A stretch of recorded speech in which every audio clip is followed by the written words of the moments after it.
The pain that leaves no physical bruises. It's completely hidden. But the scars, they never leave you. Emotional violence, it is often hidden, but fracture the person inside out. Today, we are going to discuss about emotional violence and how the women is impacted. I have a very special guest today. She is one of my queen sisters, a powerful speaker, women empowerment advocate, a trainee solicitor, and also currently pursuing her PhD in domestic violence. She is currently also the finalist for Miss Asia Empress UK 2026. She also works with a lot of charities and local council to support all the women who are victimized of domestic violence and emotional violence. Please join me in welcoming the beautiful and powerful Tanaka Nasrin Pinki. Hi, Tanaka. Hi, Welcome. And a Sir. most pleasure to have you here today. And the topic is so intense, and it is, again, one of my most favorite topics. And yeah, let's begin. So, before we start, I think we all are interested to know who is Tanaka and what is Tanaka. From Bangladesh to the UK, we want to know your story. So, first of all, good evening to everybody. I hope everybody is doing well. Thank you so much, Suchitra, for such a lovely introduction. You're a queen, and I'm so glad to be here today to have a beautiful conversation. And it's my pleasure and an honor to be here with you in your podcast, and you're doing amazing. And I'm really proud of you for all the topics that you take out. And I'm sure today's topic, the Queen Talks on Hidden Scars on Emotional Violence, is an alarming and a very important topic in our society at the moment. And I'm sure this conversation will be very helpful for most of us. And yes, my journey I will be sharing with you right now. So I had come to the UK as a student, coming from, Bangladesh and India. So I'm born in Bangladesh, and then I grew up in India, a Southeast Asian country. And then moving to the UK was completely a major change in my life. The weather, the people, the education system here, people work and study at the same time. These were very different things for me to cope up to. While I was in India, I was just busy studying, and I was very much into art and culture. I grew up in a boarding school in a beautiful place in Darjeeling, district Darjeeling. And when I came here, it was very difficult for me to adjust, to the weather, to the people around, the hustle and bustle in London. So coming from the hills, from the beauty of the hills to a city which is so busy, the metropolitan city, was a very different experience for me. So over the time, what happened is, as soon as time went on, I was trying my level best to adjust to the culture and to the environment in here. And then I just noticed that, somewhere down the lane, I was not happy. I was not feeling well. But because it was a very busy time for me studying, and then I had to look for a job, I was just juggling. It was like tug of war for me. And then, I can literally relate to the students here because I've been a student and an immigrant. So life is not easy here. London is a very expensive place. And we are all juggling, right? A financial crisis, and then you got to pay your fees. And so, I have been in that situation. So working, and then I came to a point where I was just working, studying, sleeping, and again waking up next morning to go to work. It was all about paying bills, studying, and just juggling, And then I found myself I was actually not doing well physically and mentally. That time I didn't really realize what emotional violence was, what emotional well-being was, mental well-being was. So after a long time, I realized what was happening with my body. I developed severe chronic allergies, and I was not understanding what was triggering it. And I was very young then, right? I was in my early 20s and I was not taking care of myself. I used to leave home and I used to just eat anything that I found at any time. There was no routine of my food, and every little thing was affecting my health. And of course, at work, I was constantly being a victim of emotional violence, and I had no clue what emotional violence was. And finally, I just understood. I landed up in the hospital. Frequent, visit to the hospital. I was not able to breathe, and I developed this chronic allergic reaction on and again, and I was under medications, but it was still not helping me.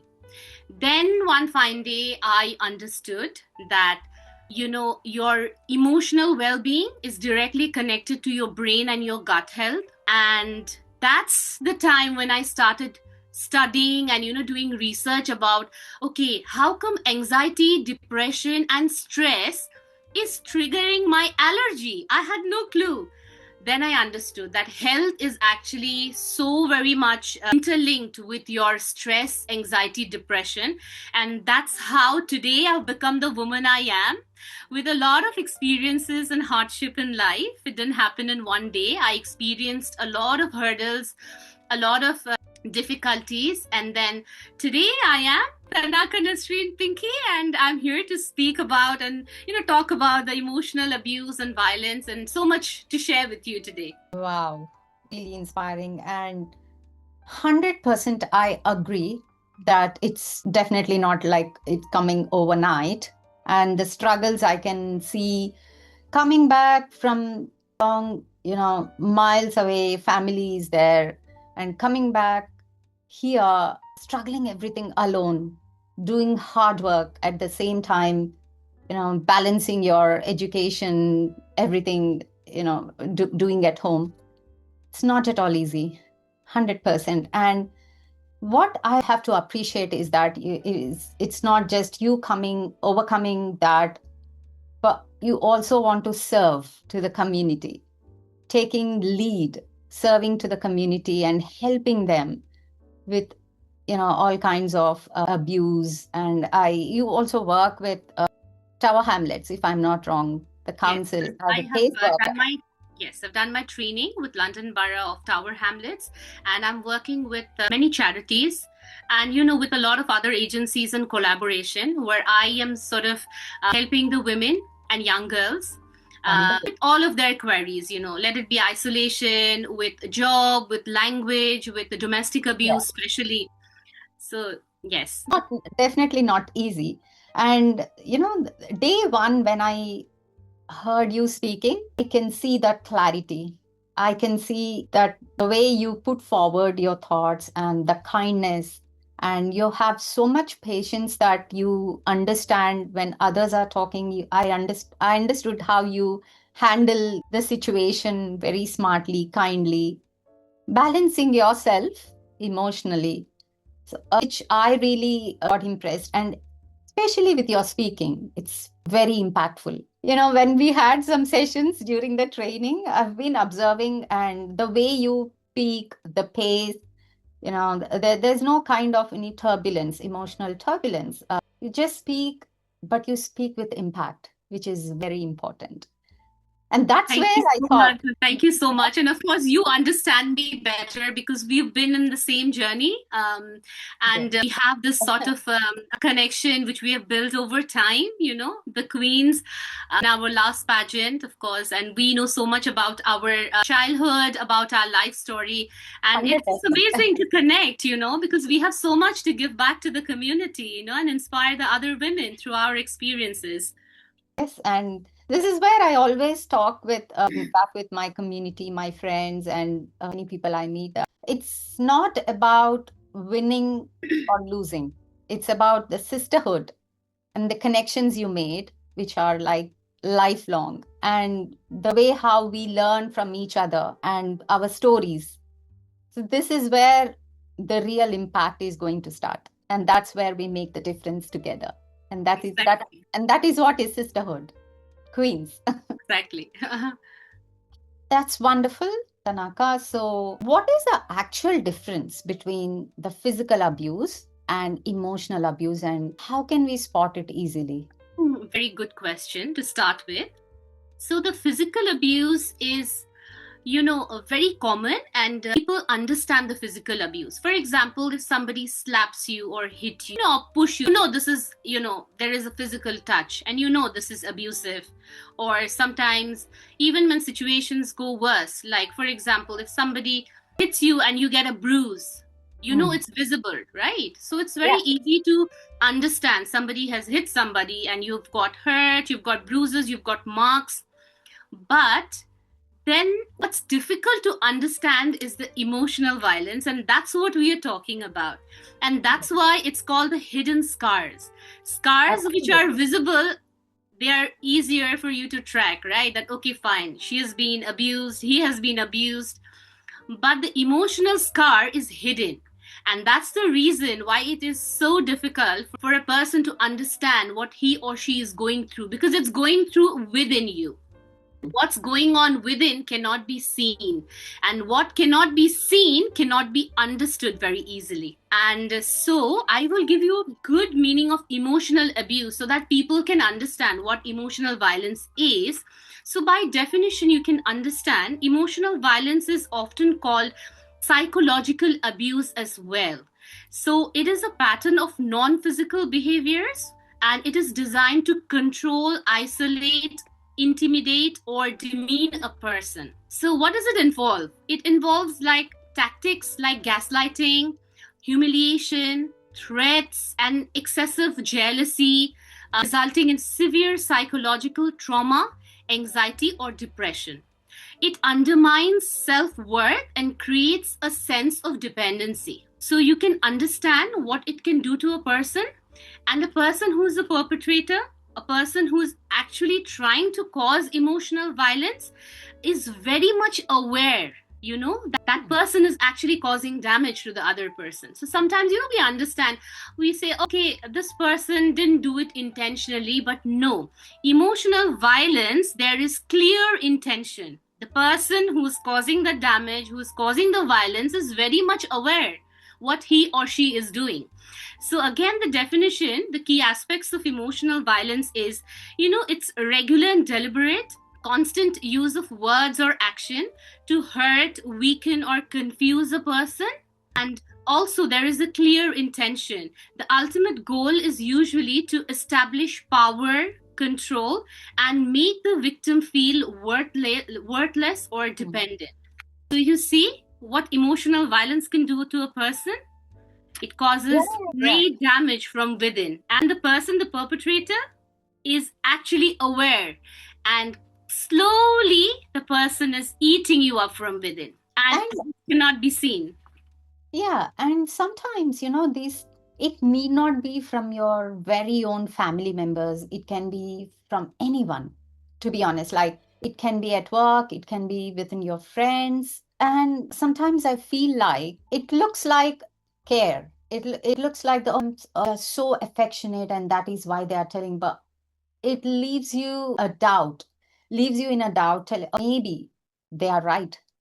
Maybe I'm not up to the mark, or that kind of doubts, self doubts, and you keep going them back to them, asking the validation. And this is where I think the actual trauma begins, if I'm not wrong. So true. And as you've said, it's called masking. So sometimes people want to pretend, or they have a mask and they just want to show you that they're doing it out of love.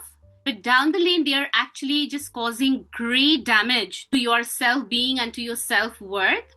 And exactly the point that I would come to right now, I will give you some examples of some behavior patterns of emotional violence so that you can relate, and also the audience today can understand what are the examples and the forms how a person can cause emotional damage or violence to you.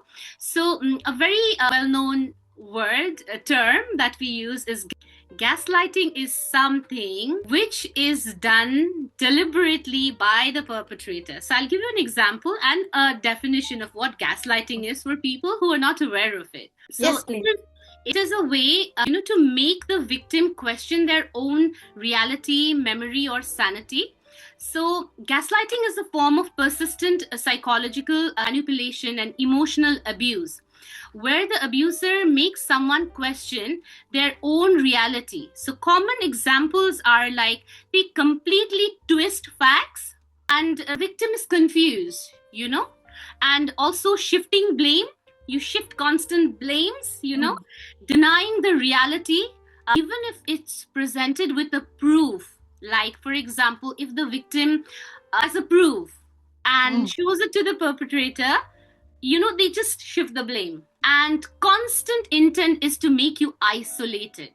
Isolation is one of the technique, the perpetrator always wants to isolate you using any sort of, victim blaming and all these play. It's a mind game, It's like we are to more make depending on them for everything. yes, Like we can't take yes, decisions.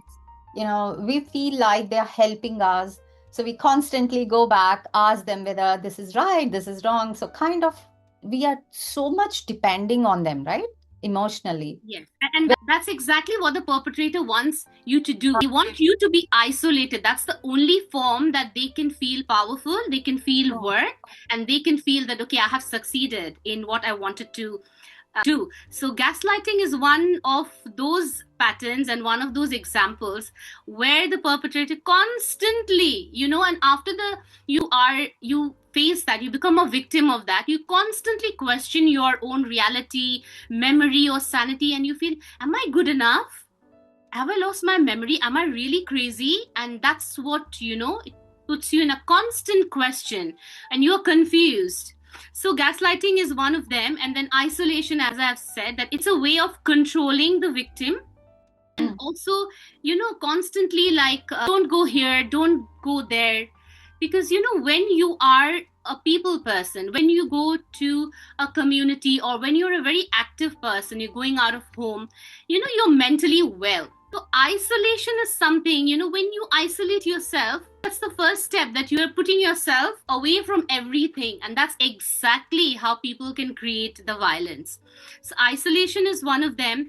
Then comes verbal abuse. That's constant yelling, name calling, insults, and criticism.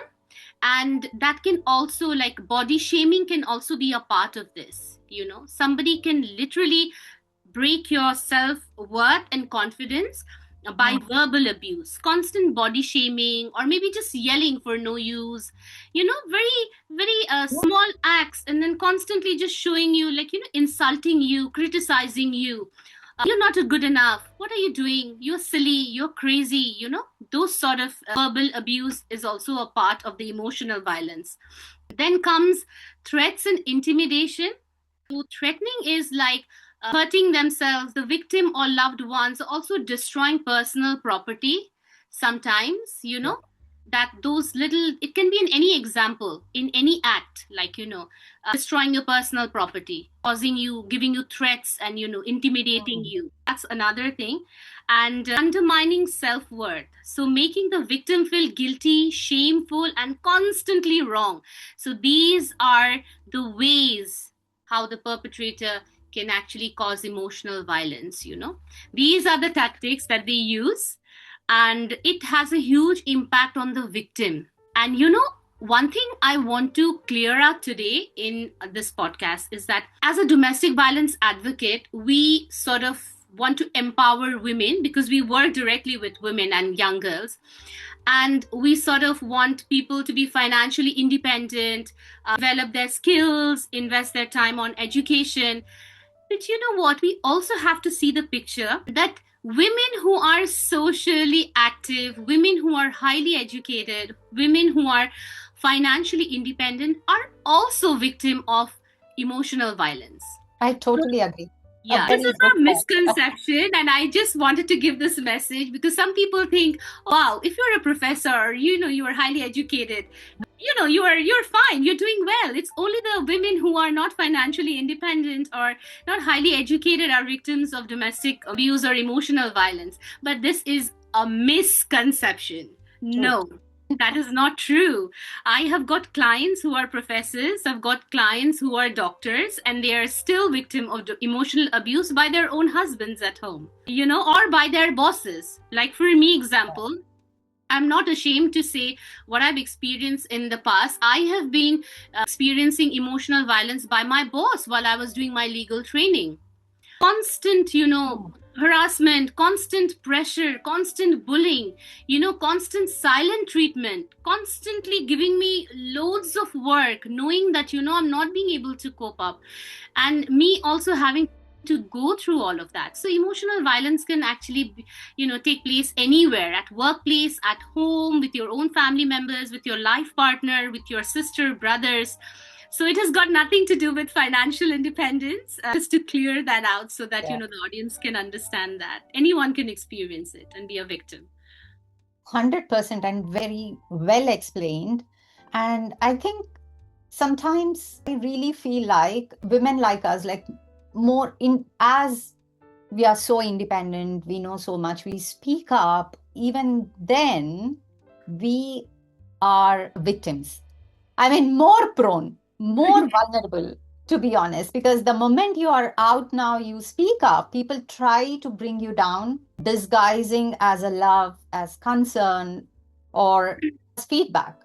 So, firstly, we are not in a situation to actually seek feedback from everyone because, we just go with what is correct for us inside. Being authentic is also a problem for them because we are authentic, we can take our decisions, we are independent, and we are growing. I think people try sometimes to come and give a kind of feedback, unsolicited feedbacks, advices, which will bring us emotionally down. Sometimes I feel like, what's the point of getting so much of admiration outside, winning titles, awards, crowns, and it looks so like they are like kind role models, but inside a lot of disrespect, a lot of insult, and our own people, they will not even appreciate, they don't want to appreciate, instead they come and tell that they pick on what is not good. And sometimes I feel this is something which is still untold story. And exactly, Suchitra, as you've said, as you've just told right now, about people who do that to you, the perpetrators, they have clear intention.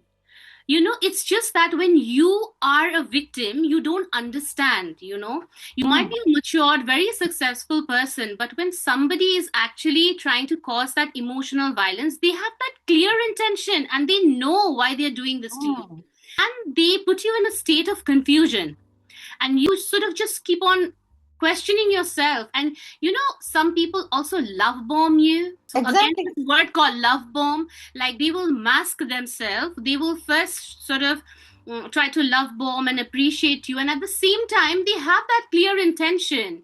They are maybe wanting to create that damage to you, and it's not that they're not aware, they are aware, and they come with that intention to create that violence, and you are not aware, and you are just in a state of confusion. So of course, these are the impacts it can have on the victims. Perpetrator, they want to cause that emotional damage to you, and we also don't understand. We think, wow, it's just a conversation, come on, it's not that important. But it is very important, because emotional abuse can be as damaging as physical abuse, and It is more damaging because more physical damaging. abuse is visible and it will heal, the body will heal.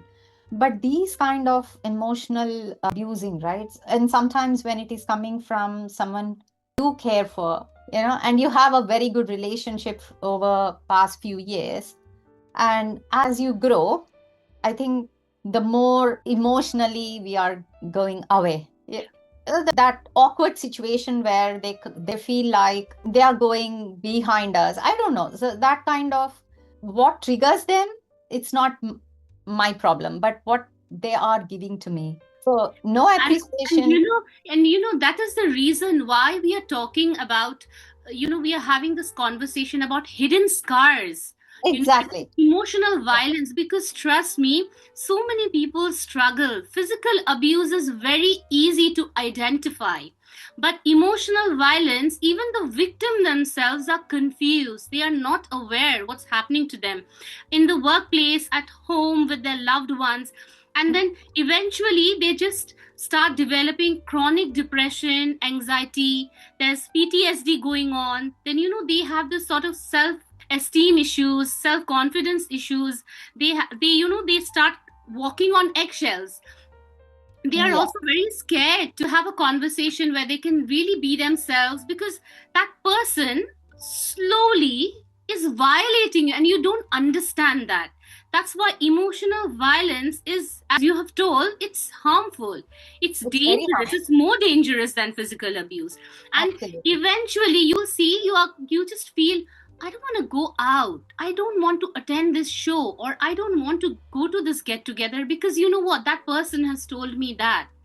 Yes. That isolation, that is the most important target of the perpetrator. They want you to be isolated, and then you find yourself depressed, anxious, and you are just isolated. And that's the impact it has on the victims. And you really need to start identifying. And I would also request family members, colleagues, or loved ones, if you are really coming to know a person, or you're understanding that one of your loved ones is going through emotional violence, you must speak to them. You must speak to them. If you're really having a very good and a very close connection or a relationship, try to help that person out. Speak out, because the victims sometimes just don't understand that they are actually victims of emotional abuse, and there is help available. Please do not feel shy. If you are going through mental issues, or you're not feeling well mentally, do not feel shy. No human being is perfect. Nobody's life is perfect. Yeah. People will eventually call you mad, especially in the Southeast Asian culture. We have people, loved ones, family members, they will often tell you, oh, you're mad, you're not mentally well. No, that is not how you should be taking it. There is a reason as to why people are psychotherapists and psychiatrists. It's because they are qualified people, and they are properly trained, and they are doctors. You can go to them. You need to have counseling sessions and get proper treatment. Just like the way, if you get a cut or a bruise, or you've hurt yourself, or you've got a cold and flu, how you go to a doctor, similarly, do not hesitate to go to a qualified professional to seek help. Because trust me, emotional violence can cause you damage, and that damage can lead you nowhere. Totally. So it's high time. Yeah, high time. You need to take this very seriously. And on that point, so how can you actually spot that you're already getting emotionally down? Because it's very difficult, Tanaka. I know it's easy to speak, but when you're actually kept in the situation, it is so difficult. Physically, if you're down, your body will tell you. But this is where you yourself, you get into a confusion, and until you're completely broken, it is difficult to spot. So what is that easy thing you can tell that, okay, this is an early symptom or easy spot that you're getting victimized? Chitra, I will, because I have also been a victim, and I've also experienced these sort of emotional violence in my life. So for me, I would give you clear examples, so that people who are listening to our conversation, it will be very helpful for them to understand. It is very difficult to identify, especially when you are in that period where you are the victim. It is very difficult for you to understand, but I'll give you some few examples. Insomnia is one of it. Okay. Insomnia. You will understand that you're not being able to sleep. And another example can be that you just want to keep on sleeping. 10 hours, 12 hours. These are two symptoms you can understand. Like for me, when I used to work and come back home, I used to be so stressed that for some time I could not sleep for a few months. And sometimes I just want to keep on sleeping. That was a symptom for me that, I was going through depression because of my emotional violence at work. But I was not identifying at that time, And another thing can be overeating and not eating at all. You will understand when you come home, like for you to just occupy yourself, because you want to isolate yourself. So Yeah. now you have to you have to keep yourself busy. So you will understand that you're constantly eating. You're not hungry, but you're just constantly eating and you're not being able to stop yourself. This can be Stress. stress eating. Yeah. Some people do binge eating, but binge eating Yeah. is to an extreme level. But you will understand. You will constantly be snacking, to keep yourself occupied. And on the other hand, another symptom can be that you're just not eating anything. Either you're gaining a lot of weight or you're losing a lot of weight. These are the symptoms you can understand at a very early stage that okay, something is going wrong. I'm not mentally feeling well. Either I'm sleeping for a long time, or either I'm experiencing insomnia, or maybe I'm eating too much, or I'm not eating at all. So that is the time I feel that is a signal, a signal for you to go and visit a professional and explain why are you feeling this way, what's happening at work, is there somebody at home who's constantly making you Yeah. feel unwell. These are the questions that you should be asking yourself. And of course, feel free to go to a qualified professional, go to your NHS, or there are a lot of charity organizations, there are a lot of advocates, mental well-being advocates, domestic abuse advocates. Go look for a charity organization and go to the NHS, go to a professional, seek help. Do not hesitate. And that is where, sometimes not all women are brave enough. Some women are so ashamed or even to discuss this with her own friends or, some closed group. They're so ashamed and they want to fake that they're very happy. They don't have any issues. I think this is also a kind of mental health issue, that they do not want to show others that they are emotionally down, they are getting insulted, emotional violence. I think, how can we support them? How can we change that mindset and actually support them to come back? And there's no harm in speaking up. There's no feeling ashamed about it, you know? Yes, of course. And that's exactly what I've mentioned, Suchitra, that, the first thing that really stop you is because, the shame, also the guilt Yeah. that you feel, because not everybody is of that mental capacity to understand your emotional, the violence that you're going through. Some people take it very lightly. So I would like to tell people, the loved ones, let it be a colleague, a family member, please, when somebody is sharing their issues with you, don't laugh, do not mock, take Yeah. somebody's emotions seriously, because you are the first contact, right? Somebody is Yeah. sharing that they're not feeling well.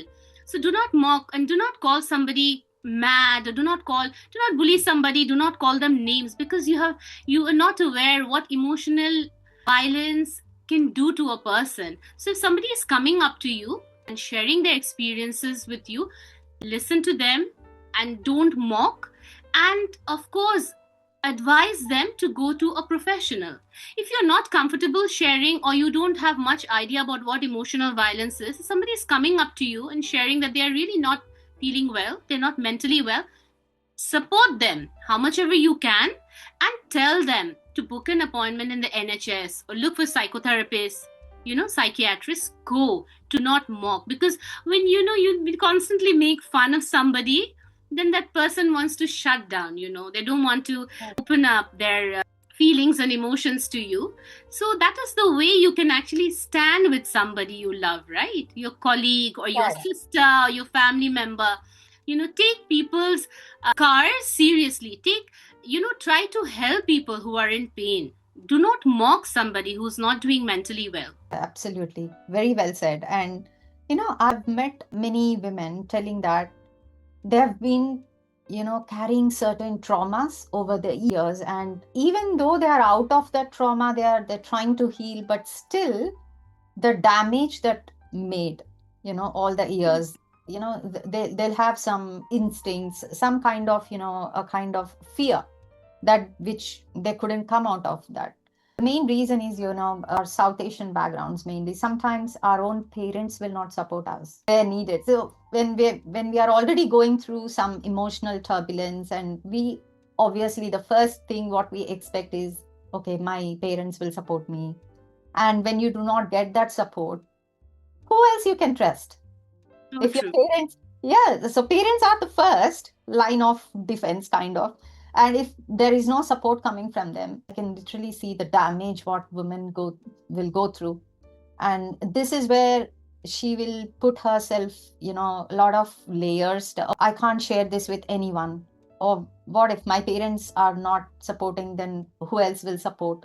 So that damage, that damage is so hard to come out of that. And Suchitra, if you remember in our, the last pageant experience that we Uh, had, of course, we connected so well because in the public speaking, mm, in that session we could get to know each other's childhood and, yeah, trauma and all of that. And that really made us see a larger picture that, you know what, we actually never spoke about these traumas yeah, last 15, before 15 years, there was nothing called like emotional violence or people coming up and talking about mental well-being, but now yeah. we have. And you see, we have understood and we've also educated ourselves about, see, if a person is behaving in a certain way, or if a person is of a certain nature, the personality is completely dependent upon the person's childhood.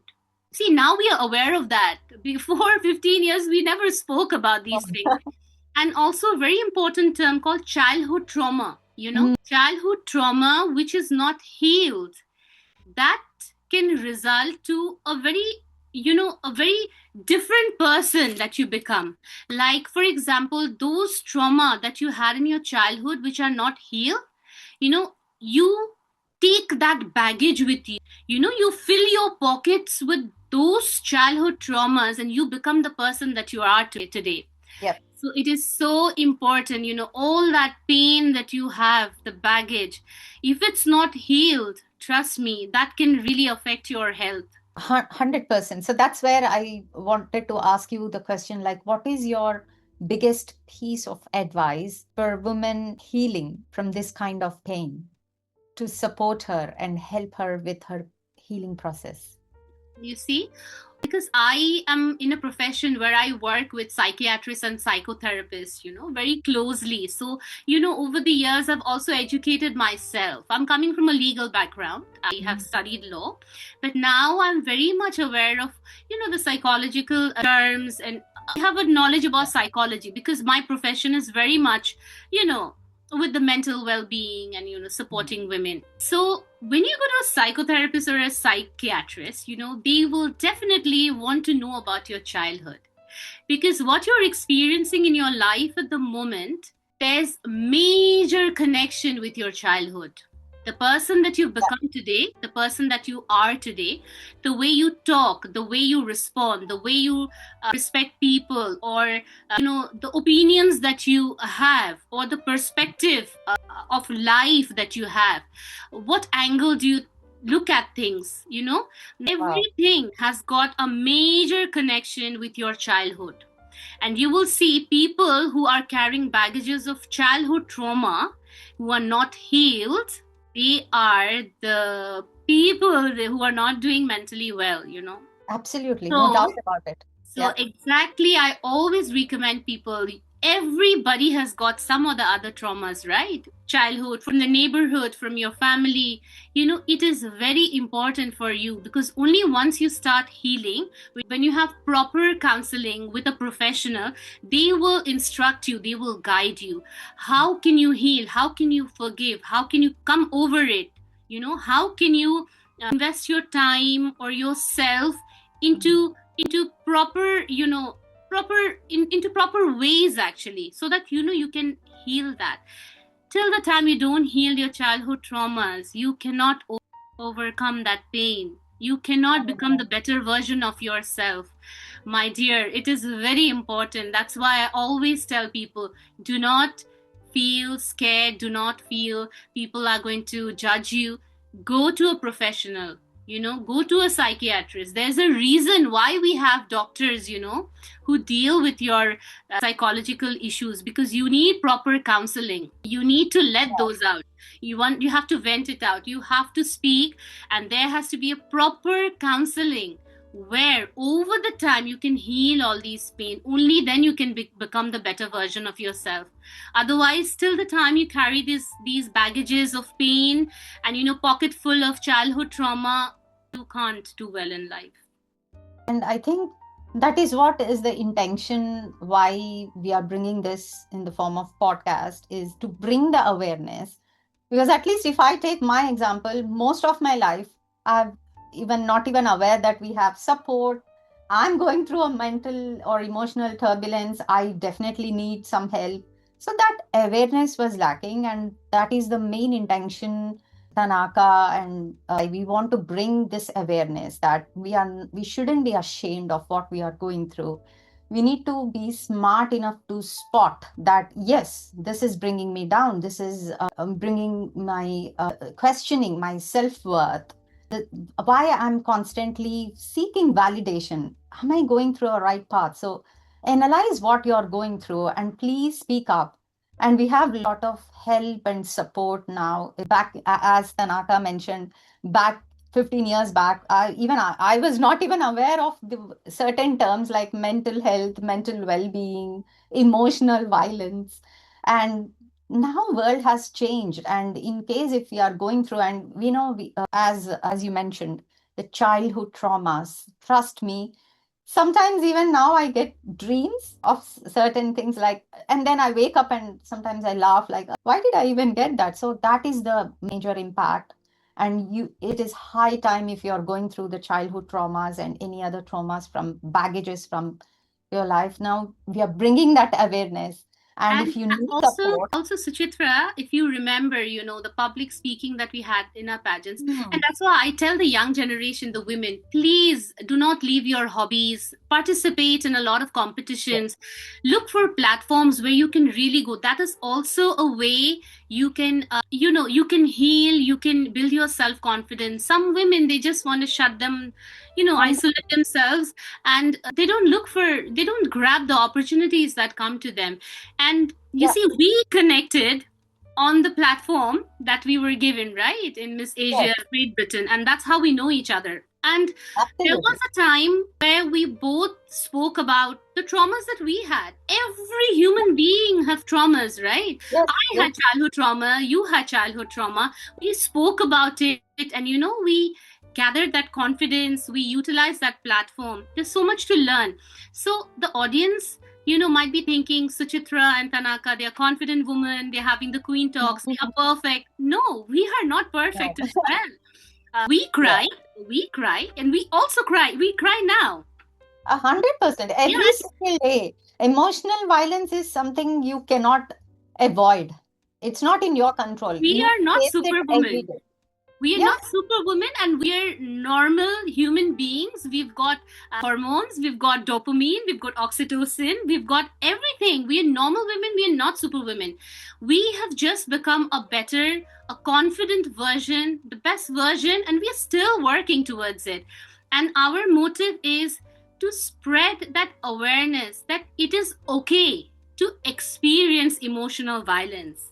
There is nothing to be ashamed of it. There is help available, look for help. And even that we both do Confident Queen, we are here in this conversation. Tomorrow we might have a PTSD, we might have a post-traumatic stress disorder, we might see something, or maybe while we are traveling we might see an accident which might affect us.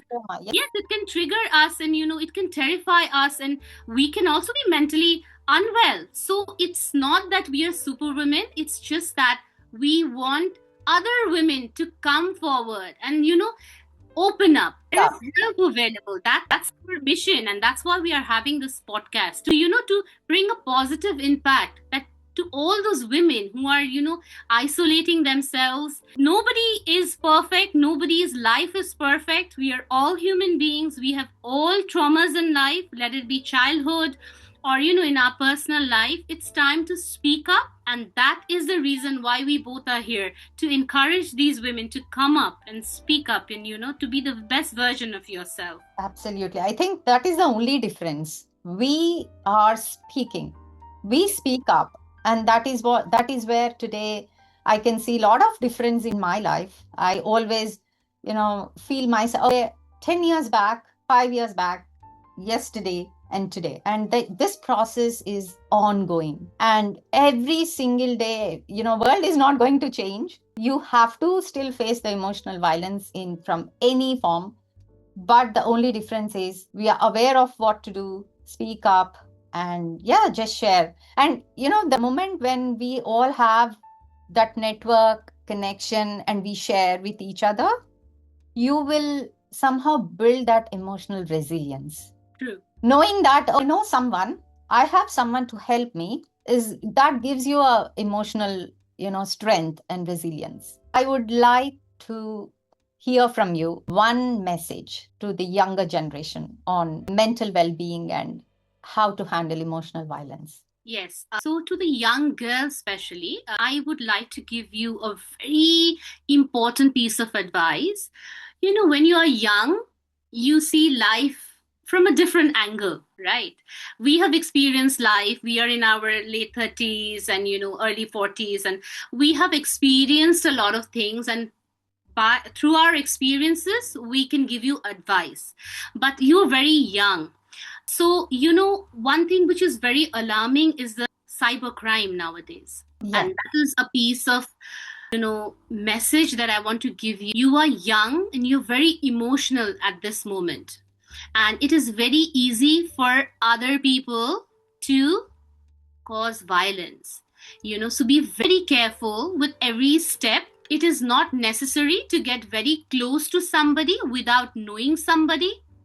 Do not share photos or any personal private contents with anybody.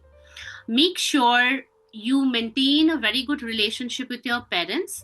I know in our time, Southeast Asian parents were never our friends, right? We were very scared, very scared to, come home and maybe tell our mom about the guy who sent us a love letter, or maybe, we didn't have mobile phones then. We didn't have cybercrime and all these things going on in our times when we were 12, 13, 14, 15, and all of that age. So I would encourage parents as well to maintain a very friendly relationship with your children, so that they can feel comfortable to come home and share with you, all their feelings and what they have gone through. And at the same time, to all the young girls, be very careful whom you're getting very close to.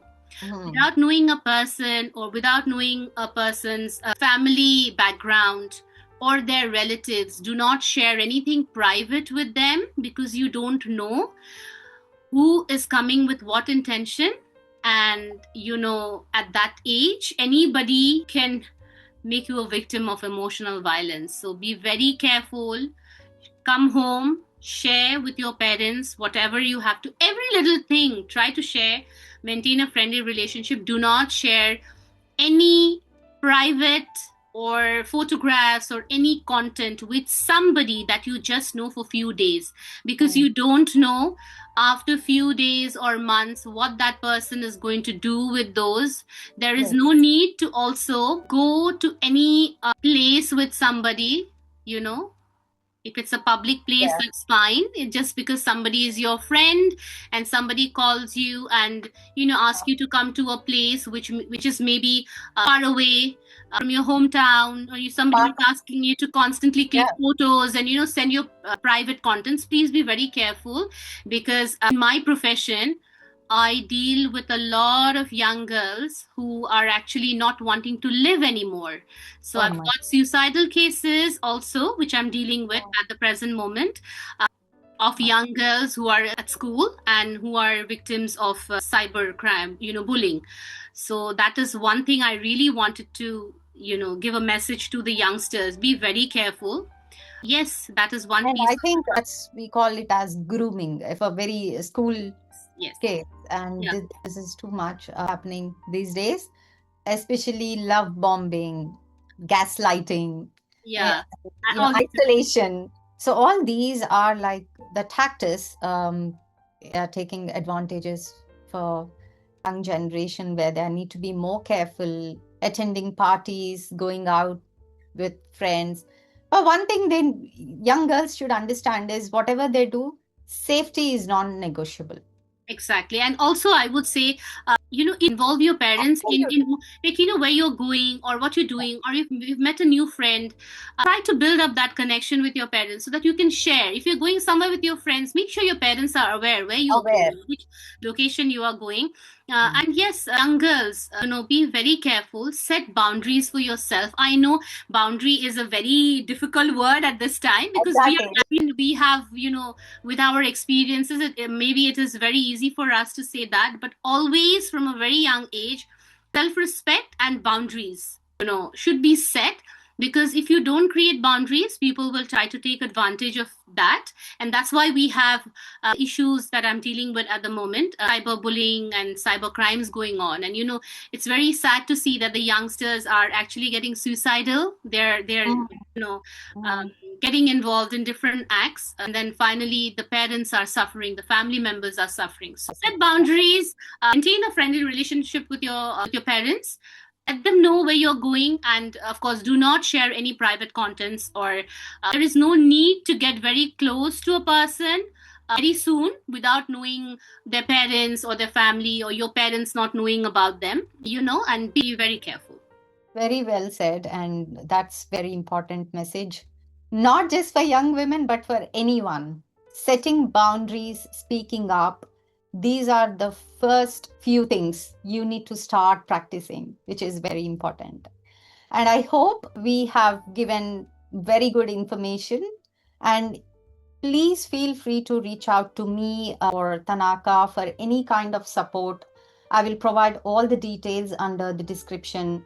So, yeah, and I think we are done today. And uh, it's absolutely a pleasure talking with you, especially on this topic. And I wish you, Tanaka, and also all the amazing women who are watching this, very happy International Women's Day. I would also like to wish everybody a happy Women's Day.